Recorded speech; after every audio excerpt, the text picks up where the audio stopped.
Hello, everyone, and thank you for attending our webinar today, Cultivate and Communicate Your Creative Economy. I'm Susan, the Brand Ambassador for Creative Vitality Suite here at WESTAF, the Western States Arts Federation, where, as you probably know, we implement policy, programming, and have technology solutions for the arts. One technology solution we're especially proud of is Creative Vitality Suite, or as we will refer to it, CVSuite, which aggregates creative labor market data into an online interactive tool. The national level data can be analyzed at zip code, county, MSA, and state levels, and now the tool includes demographic and ethnicity data, but we will talk about this more in just a few minutes. With today's webinar, though, we want to gain a better understanding of how CVSuite creative labor market data can move your organization forward through programming, reporting, and marketing communications to inform your organization's planning and messaging over a longer 5-year period. To help us in this discussion today will be longtime subscribers, David Wicai, Marketing and Communications Manager at the Utah Division of Arts and Museums, Melissa Earley, Community Impact and Outreach Director at Chapman Cultural Center in Spartanburg, South Carolina, and Stefanie Gerber, Executive Director at the Asheville Area Arts Council. They will help us with this conversation and talk about the benefits of using CVSuite over time. We'll also hear from Paul Wynn, CVSuite Data Manager, and Leah Horn, Director of Communications and Advocacy here at WESTAF. They'll help us connect some of these dots and key data points and help communicate the key data points that will get the attention of elected officials and your community. But before we start the conversation, let's clarify the differences between some of the data providers to the arts. So there's a few of you who are listening who are not users of CVSuite. So for your benefit, I just want to dive in a little bit deeper about what the tool does. So it's an interactive tool created by WESTAF used to explore creative economy data at that specific geographic level. The data includes the number of creative jobs and includes both for and nonprofit, earnings of those jobs that then flows into the local economy, the demographics of the workforce, and the concentration of jobs compared to the national average. Also included in CVSuite is the proprietary Creative Vitality Index. This measures the creative activity of a region as compared to the national and state average, and you can also use it to compare your creative vitality to that of peer regions. The data in the tool are scalable, so you can look at the creative economy as a whole, include all of those SOC codes and NICS codes in your analysis, or you can analyze the economics of a specific industry, such as film, to better understand the economic drivers of that creative sector. These indicators, such as how many actors do we have in the region, can dictate programming and industry investment of a community. Also, snapshots reports reveal key data points of your last analysis and can be easily downloaded in the tool. Data from the tool are also used by arts administrators, many of whom are on the phone now, economic development folks, city planners, and researchers to report on the nature and impact of the creative economy and to prove the economic contributions of the arts to help advocate for funding. The tool is also a resource to create benchmarks for planning purposes and to identify areas of the creative economy that can be targeted for further development. So the AEP, the Americans for the Arts Economic Prosperity, is nonprofit data from sample surveys and audience intercept surveys in order to get an understanding about who is attending a nonprofit performance. So this data is more, instead of like at the regional level like CVSuite, it's more at the actual level of performance, like who's attending, how much are they spending in the area, and it's conducted once every 5 years and relies on the participation of partners to administer the surveys to gather this local nonprofit organizational information. So anyway, it's conducted every 5 years. Survey data in some areas are modeled after national estimates, and nonprofit attendance and money spent in the area is also noted. So the NEA-BEA satellite account, this is a system that was devised for valuing arts and culture as a distinct sector of the nation's economy. In consultation with the NEA, the BEA made arrangements to track a cohort of arts and cultural commodities and industries and compute their annual impact on gross domestic product, or the GDP. The result is the U.S. Arts and Cultural Production Satellite Account. And through this project, the BEA began to consider artistic origins as capital assets rather than as expenses. And these assets added more than $70 billion to the GDP a few years back. The satellite account project documents the size of for-profit and nonprofit creative industries in the overall economy. Unlike CVSuite, the data are not customizable by the end user and include industries that may not be relevant to the local economy. So the NEA publishes their finding at a national and state level, and that is now on the NASA website. So I hope that's helpful. We do have a brochure that outlines these differences in a more visual format, and we'll be sure to email or mail those to you, to everyone who's attending today. But today we want to talk about using CVSuite and its data over a more extended period of time to better measure key indicators that can feed into a broader, perhaps 5-year plan to help grow your creative economy. We know the tool is great for extracting snapshot reports, especially when new data is added to the tool, which it just has been recently. The 2017 data is in the tool.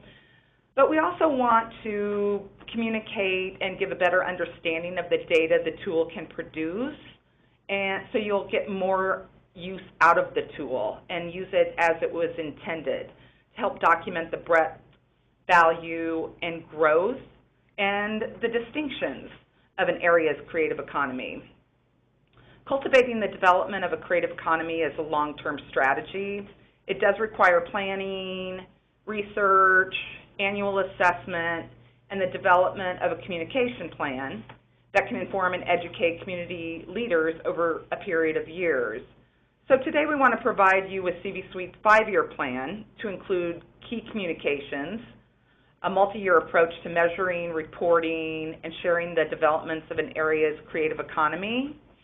Users of CVSuite can use the plan presented here as a guide in the development of marketing and communication strategies to more effectively engage your community leaders and the public. The plan can also be folded into your larger cultural plans and serve as another view into and documentation of the creative growth of the area. So let's hear from our guests about how they use the data, then discuss the CVSuite's 5-year plan, and we'll speak with Leah here at WESTAF on what data points seem to be really important and would resonate, and she'll point out those that should be communicated during those 5 years. So thank you for joining us today. Tell us what's happening in Utah right now from kind of a creative or economic perspective.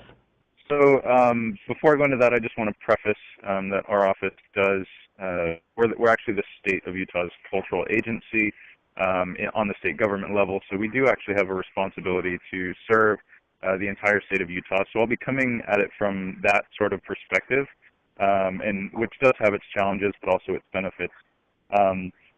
For the past at least 5 years or so, Utah is consistently ranked as one of the fastest growing job markets and overall economies in the entire nation.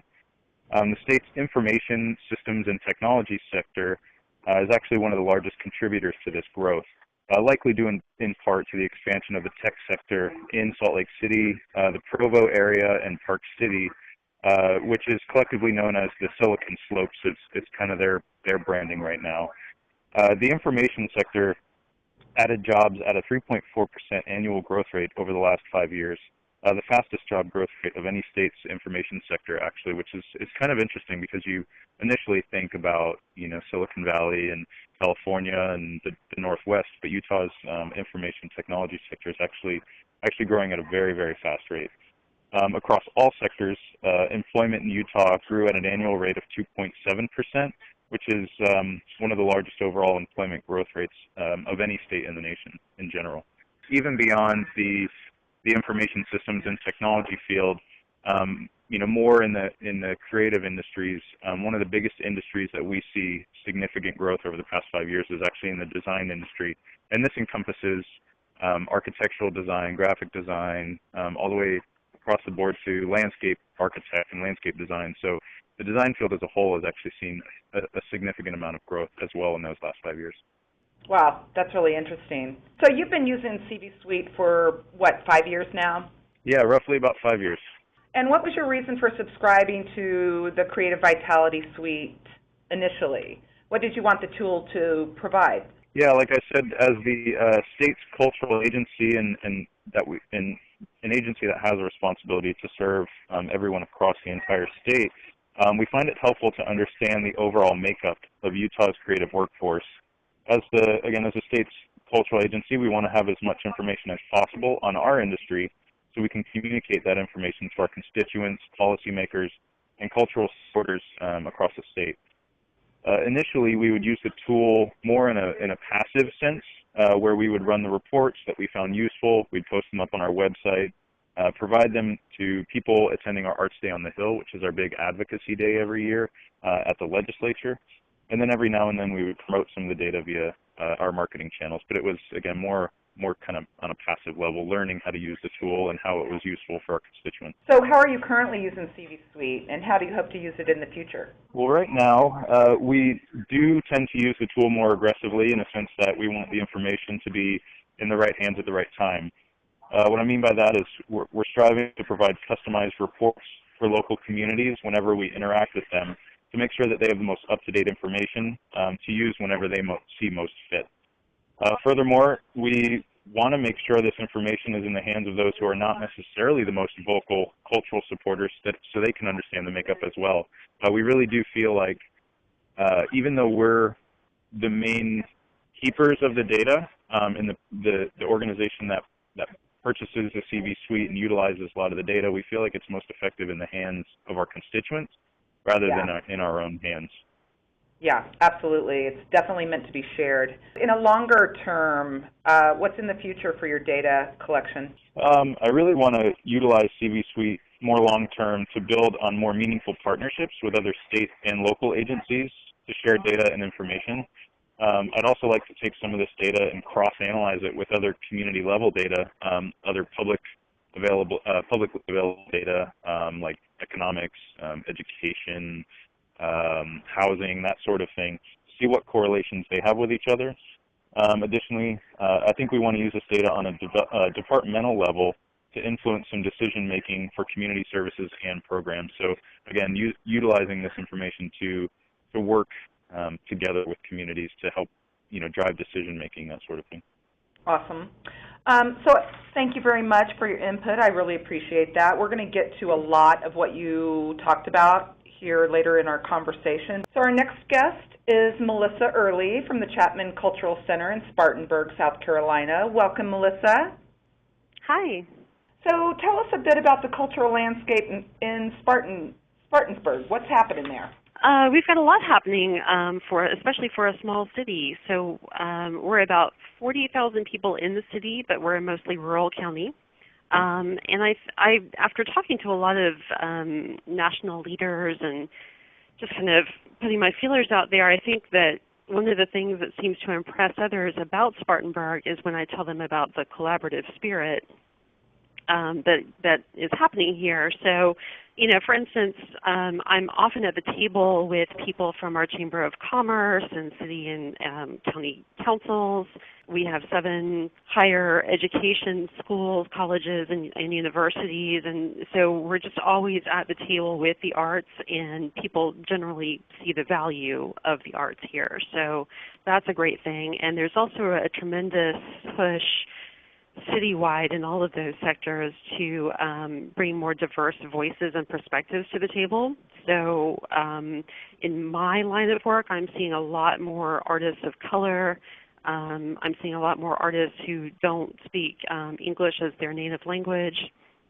LGBTQ artists, and a lot of much older and much younger artists are showing up. That's great.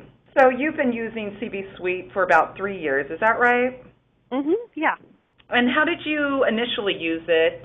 Well, it was important for me stepping into this position as outreach director because part of my job is to measure the impact of the arts in our community. And so I was tasked with doing that overall, and I was tasked with the cultural vitality part of our community indicators project kind of all at once as I came on board. And as you know, most arts stories and most data that we've traditionally collected, it's not always quantitative but qualitative, and so it was great to have CVSuite there to just kind of benchmark all of those things for us and to show us what our growth has been consistently over the years, and especially being able to compare that to other areas of South Carolina and other communities throughout the country that we kind of measure ourselves against. Yeah, that's great. It's so important for a rural area as well to, make note of those indicators. So how would you like to continue using the tool, and what data are you hoping to extract maybe in the future? We're so highly collaborative and so data-driven here in Spartanburg, and so we share our information with the Community Indicators Project, which touches just about every nonprofit, government agency, foundation, all the colleges and universities and everything. And we work so closely with other arts organizations around the city and county that this is just a great, we're just looking for any way that we can pull all the data together and make it relevant for those stakeholders that are at the table with us. So, we look at attendance and ticket sales and classes offered, not only at the Chapman Center but, elsewhere. But CVSuite helps us to kind of look at our campus-specific numbers and compare it to the larger context of the whole county. Can you tell us a little bit more? You've mentioned Community Indicators Project a couple times. Can you tell us a little bit more about that? Yeah, it's a pretty amazing thing that's been a staple of our community for about 25 years. And essentially what it is a data clearinghouse. So they measure the health of Spartanburg County by looking at 7 different indicator areas, such as education, economy, public health, natural environment, and then cultural vitality is the newest one of those indicator areas. It was kind of tucked under social environment for many years, but a couple of years ago it became its own 7th big area. And so the Chapman Cultural Center, and specifically me and my outreach department, have been charged with gathering that data. And so twice a year or more, all of those leaders and stakeholders for those seven different areas come to the table. We talk about the projects that we're working on. We talk about different trends that we're seeing. We talk about concerns that we have, things that we want to collaborate on as a community. And so, for instance, we have recently seen a huge reduction in teen pregnancy rates. We've seen lower pollution levels in the air and water, and a lot of those things. And we've also seen increased voter turnout.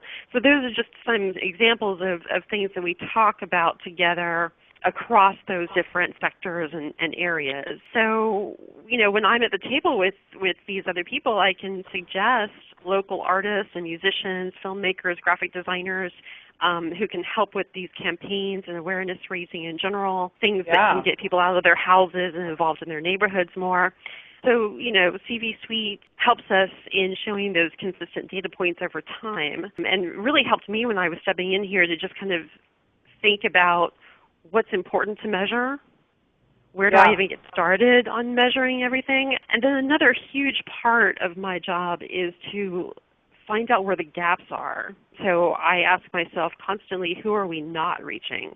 And why are we not reaching them? Having that accessible data and looking at the growth or not non-growth, and just being able to look at the full scope and the abilities of what's available at CVSuite helps a lot. Yeah, just pulling those reports and figuring out where we are and where we're going.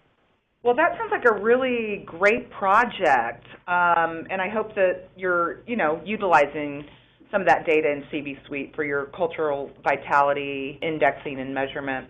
So we'll discuss a few different metrics that you can pull from CVSuite that I think you'll find helpful in your analysis and your efforts.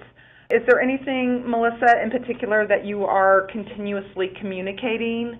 Like, how are you using the data, and what do you communicate using the tool? Well, like most nonprofits, a huge part of that is communicating to our donors and potential donors.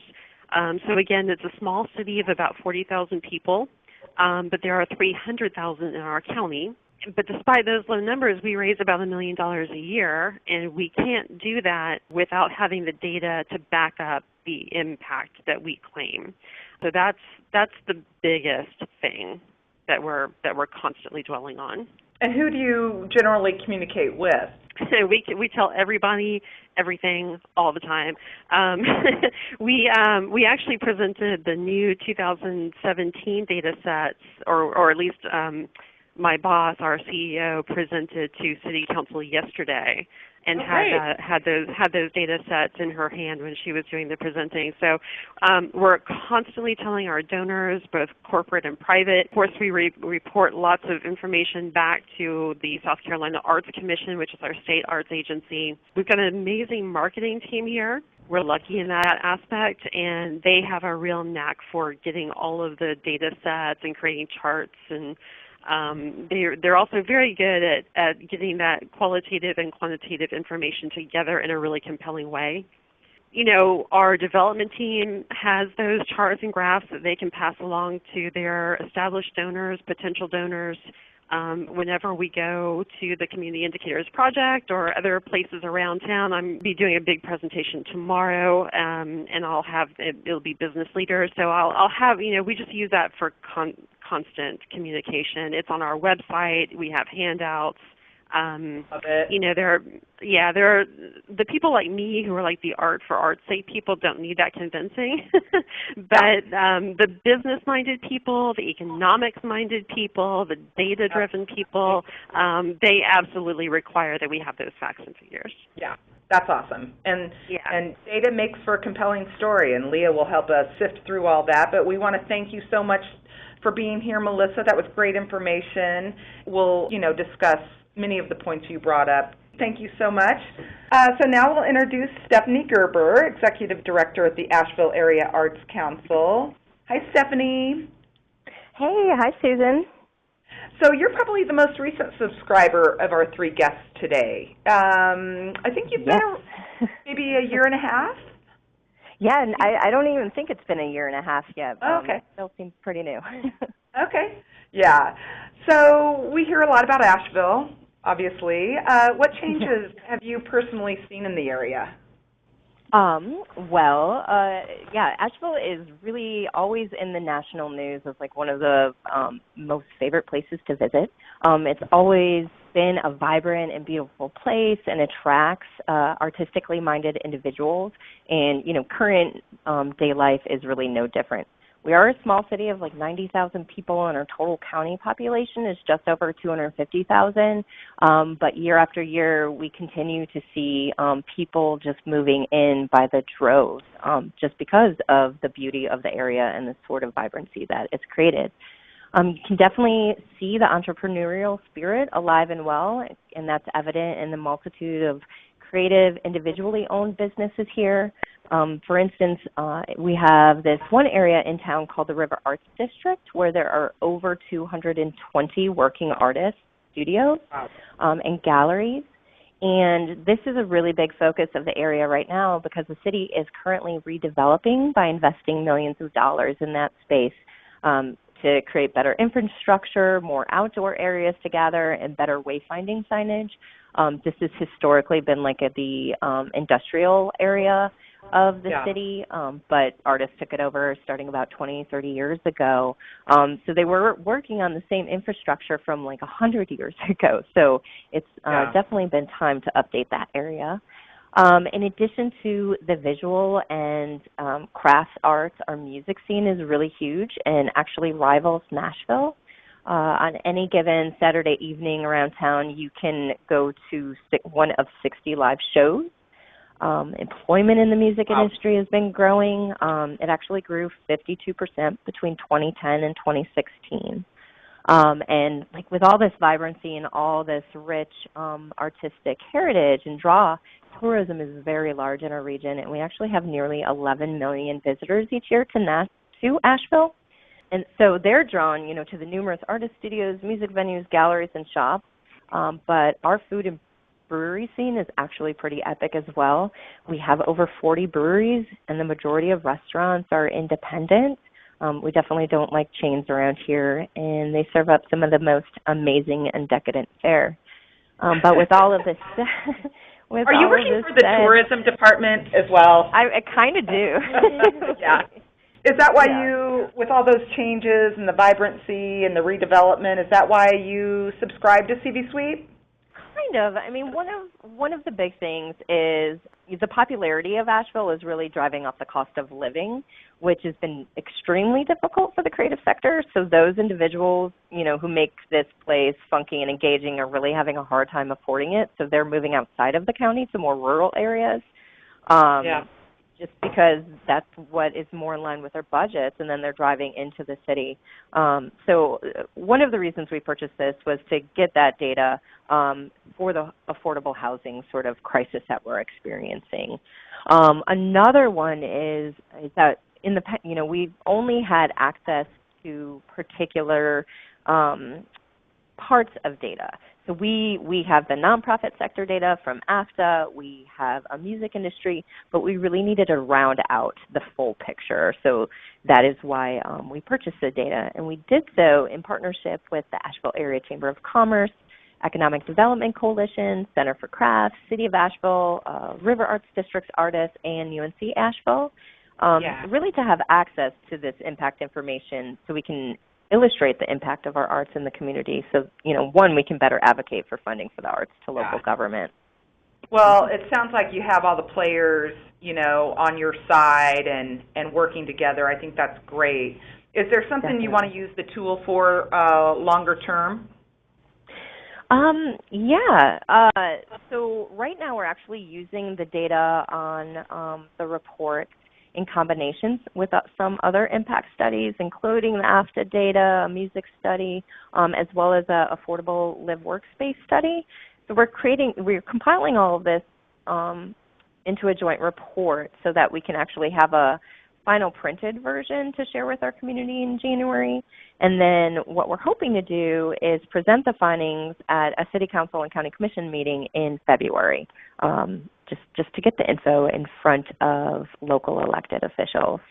All right. Thanks, Stephanie. That's great. Asheville sounds like a lovely place. I think we'll have to take a road trip to Spartanburg, Asheville, and Utah. Thanks again to all of our guests. I'm going to talk to Paul a little bit here now and bring Leah into that conversation. Paul's the data manager for CVSuite. He makes sure the data is current and usable. And Paul has been with WESTAF and CVSuite for over 10 years. And Leah is our Director of Communications and Advocacy. Thank you both for being here. Thank you. Thanks. Paul, you helped conceptualize this 5-year plan we're about to discuss. Yeah. Why do you see the need for this plan? So I just wanted to say thank you, everyone, for joining us today. As you know, using the reporting from the CVSuite tool, the large aggregated numbers and jobs and earnings, those are really great and effective for providing the community a digestible way to kind of take in the information and the impact of the arts in your local regions.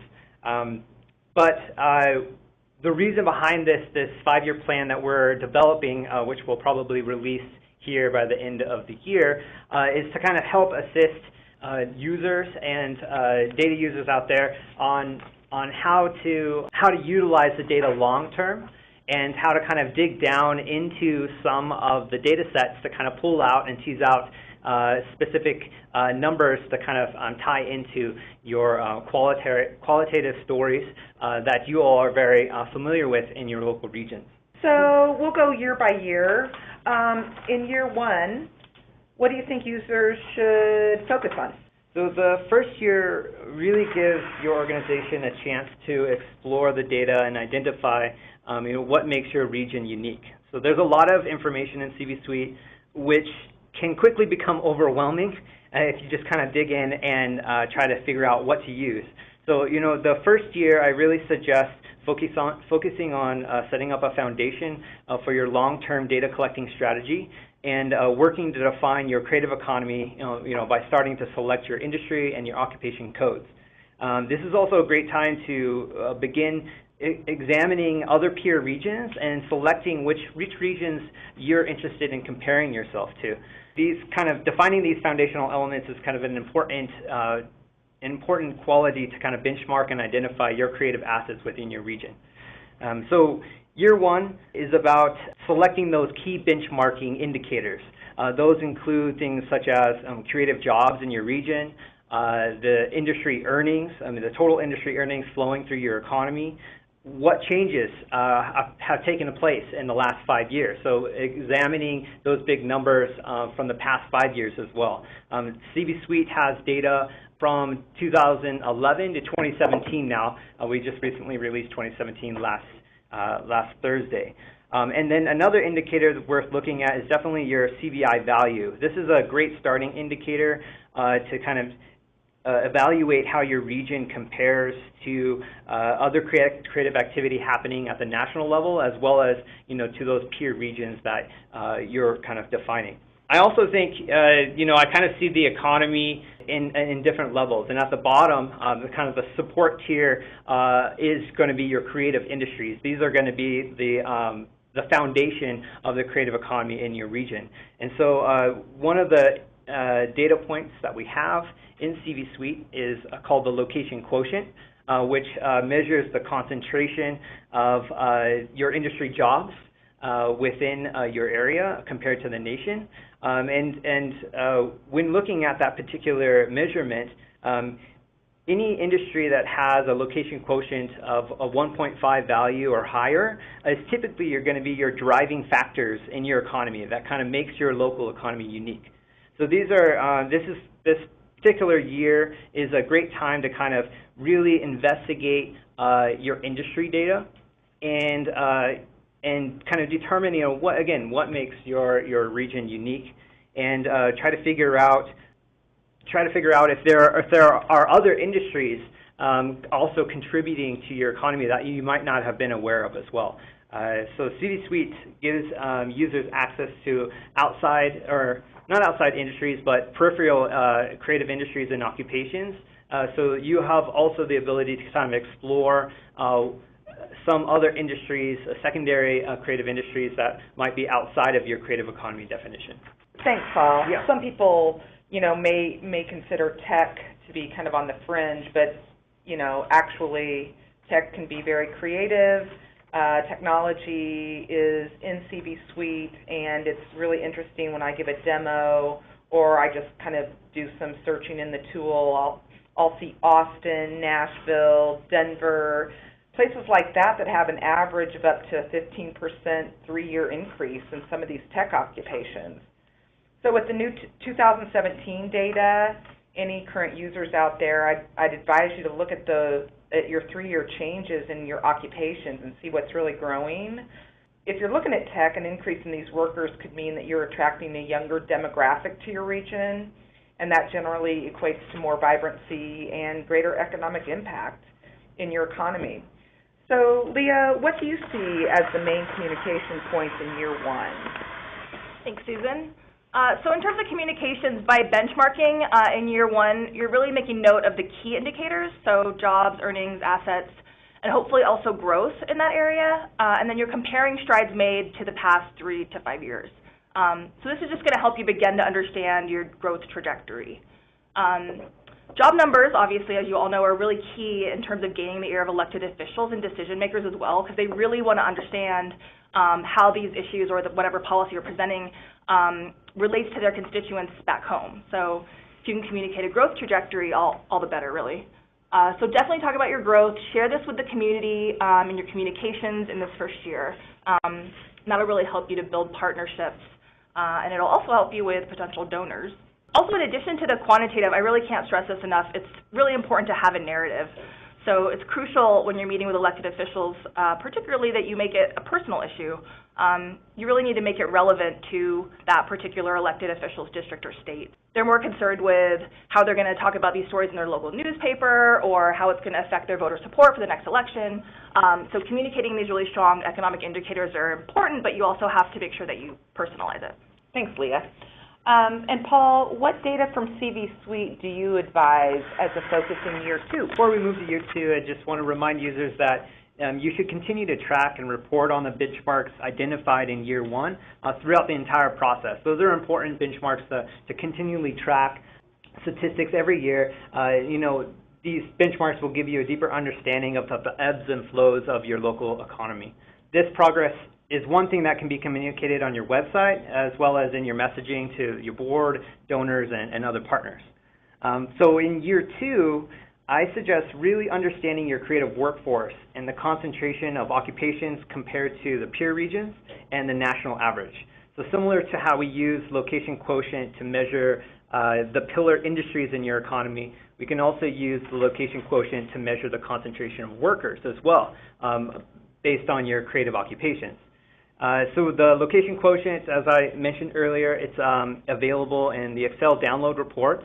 CVSuite provides a lot of information to view various dimensions of your creative workforce. One is location quotient, another is jobs. But you can also look at job distributions between your occupation groups and analyze the earnings and the wage competitiveness within your creative workforce. This is kind of an important measurement. Comparing wages to other peer regions can give you an insight on whether your region is more attractive for workers because of higher wages or a lower cost of living. Some other things that you could look at is the cultural diversity in your creative workers. So we have demographic data within CVSuite. This can help you determine how inclusive your workforce is compared to the region's population demographics. We've noticed that sometimes the creative workforce is not always congruent with the communities in which they exist in. So this can spur further discussions on new initiatives, planning, and professional development programs. We also have data I'd like to add on self-employment and extended proprietors, and this is unique to the Creative Vitality Suite. Extended proprietors, if you don't know, are secondary instances of employment, such as a project manager who might be a musician on the weekends. The gig economy is a vital component of the creative economy. So our data allows you to kind of either include it while reporting on large job numbers, or you can also investigate them down to that specific class of worker and demonstrate how creative workers are either working in self-employment or have these other gig economy type positions.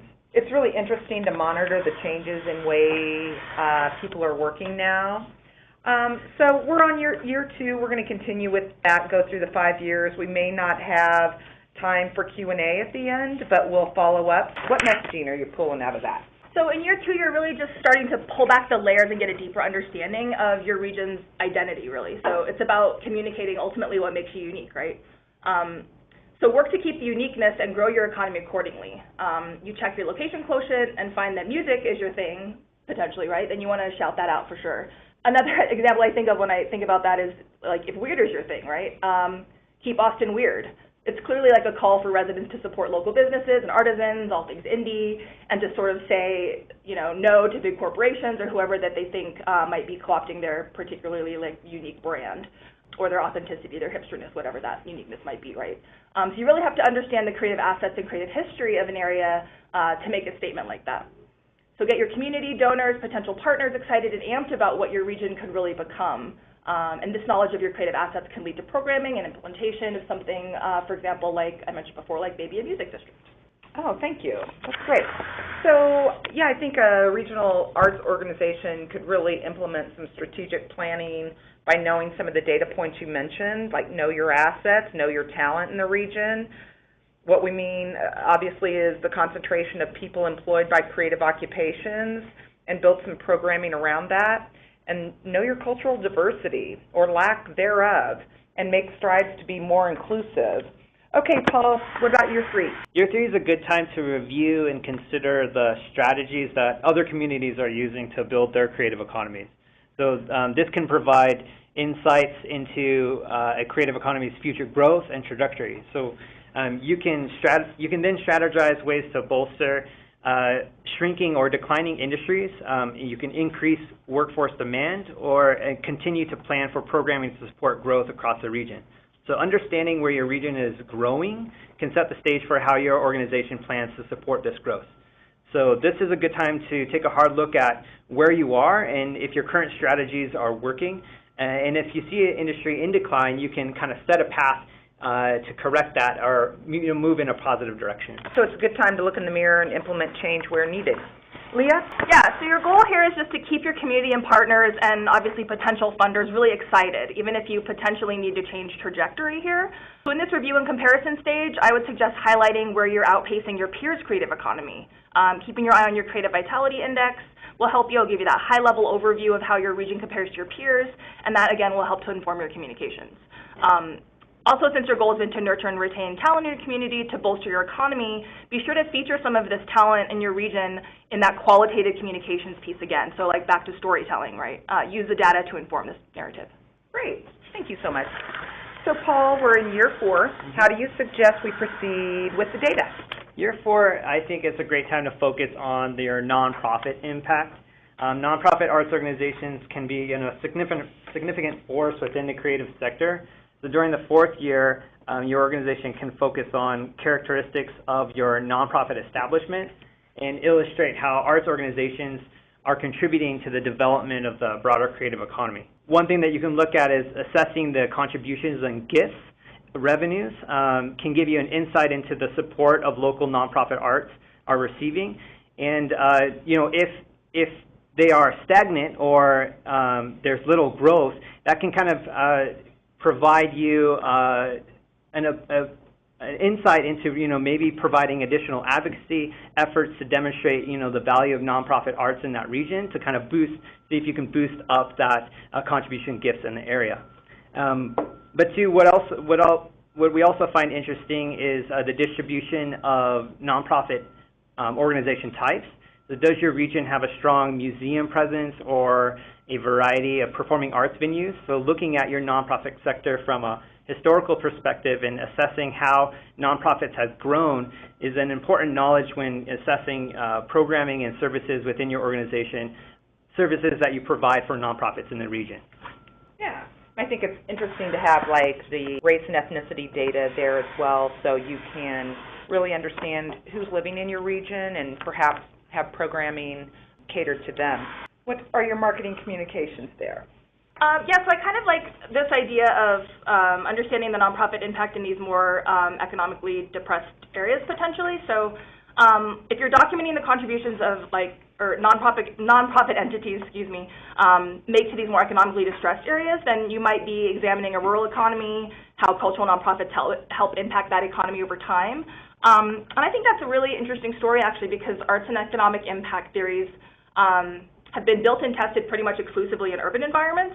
So I think that we all can agree that, and we all understand that the arts can beautify our spaces and attract new businesses and attract new residents. So we all sort of get that. But exploring this in a rural community would be of interest not only to the public, but I think also to like the Eco-Devo folks, who I think are increasingly becoming more supportive of that vision. Yeah, CCI here in Colorado, obviously you're probably all well aware of what they're doing to energize rural areas and create housing for artists.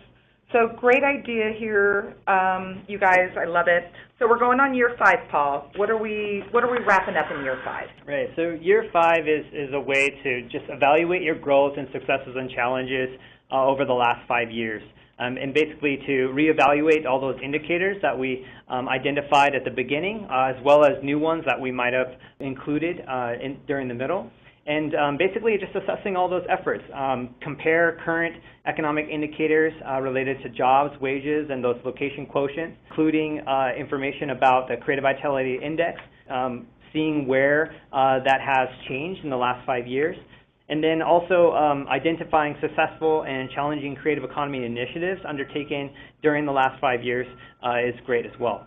During the last year, it's a great opportunity for you to cultivate new partnerships if needed and plan for development within the creative economy for the next 5 years in your efforts.